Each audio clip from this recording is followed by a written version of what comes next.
Kronologi pembunuhan wanita di Cimahi, jasad dikunci dalam kamar.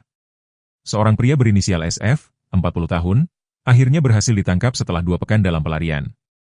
Ia diduga menjadi pelaku utama dalam kasus tragis yang menewaskan seorang wanita di rumah kontrakannya di Kelurahan Setiamanah, Cimahi Tengah, Kota Cimahi, Jawa Barat. Kapolres Cimahi AKBP Tri Suhartanto mengungkapkan bahwa kasus ini terungkap setelah anak korban merasa curiga karena ibunya tak bisa dihubungi dalam beberapa waktu. Pada Minggu, 16 Maret 2025, malam, anak korban mendatangi rumah ibunya dan mencium bau tak sedap dari dalam rumah. Setelah meminta bantuan RT setempat, keluarga akhirnya mendobrak pintu dan menemukan korban sudah tak bernyawa di dalam kamar dengan kondisi mengenaskan. Korban ditemukan dalam posisi telentang di atas kasur, mulutnya disumpal handuk, dan gunting masih menancap di lehernya. Dari kondisi jenazah yang sudah membusuk, diperkirakan korban telah meninggal beberapa hari sebelum ditemukan, jelas Kapolres Tri dalam konferensi pers di Mapores Cimahi, Rabu, 2 April 2025. Hasil otopsi menunjukkan bahwa korban mengalami luka akibat benda tumpul yang menyebabkan patah tulang tengkorak di sisi kiri kepala.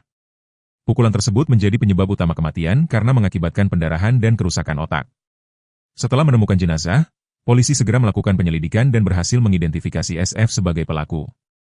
Berdasarkan pemeriksaan terhadap alat komunikasi korban dan keterangan sejumlah saksi, SF diketahui telah berpindah-pindah tempat untuk menghindari kejaran polisi.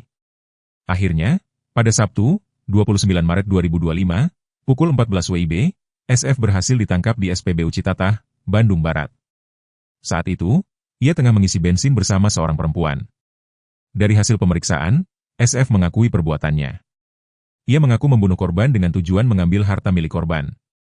Sejumlah barang berharga seperti anting-anting dan kalung korban ditemukan dalam penguasaan SF.